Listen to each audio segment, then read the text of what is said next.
অসমীয়া ৰান্ধনি ঘৰলৈ স্বাগতম। আজি এটা ৰেচিপি লৈ আহিছোঁ, একেবাৰে সাধাৰণ। এইটো আপুনি বনাই ফ্ৰিজত ষ্ট'ৰ কৰি ৰাখিব পাৰে।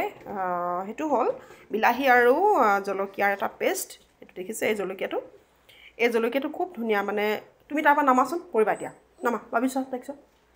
এইটো জলকীয়া দেখিছে, এই জলকীয়াটো আৰু বিলাহী আপুনি প্ৰথমতে কি কৰিব, বইল কৰি লৈ পানীত বইল কৰি লৈ তাৰপিছত কেইটামান নহৰু দি পেষ্ট বনাই ল'ব। এইটো চাওক কি ধুনীয়া কালাৰ, এইটো বিৰাটেই ধুনীয়া আৰু খাবলৈ সাংঘাতিক সোৱাদ, সাংঘাতিক টেষ্টি হয়। আৰু মই সাধাৰণতে কি কৰোঁ, আপুনি যিকোনো ধৰণৰ চব্জিত আপুনি এই পেষ্টটো ইয়াৰ 2 চামুচ দিব পাৰে। যেনে আলু ভাজিত, ভেন্দি ভাজিত, নাইবা কিবা শুকান ভাজিছে আপুনি, গাজৰ বা তেনেকুৱা মিক্স চব্জি ভাজিছে, তাৰ আপুনি 2 চামুচ দি দিব পাৰে। আৰু লগতে আপোনাৰ পচন্দৰ মছলা পাউডাৰ দিব পাৰে। তাৰপিছত আৰু যদি ইচ্ছা কৰে বিলাহীৰ টেঙা যিটো হয় সেইটো বেলেঞ্চ কৰিবলৈ অকণমান চেনি দি দিব। আৰু ইমানেই ধুনীয়া এটা ৰং হয় নহয়, গতিকে তাকে আপোনালোকক দেখাবলৈ আজি এইটো আনিলোঁ।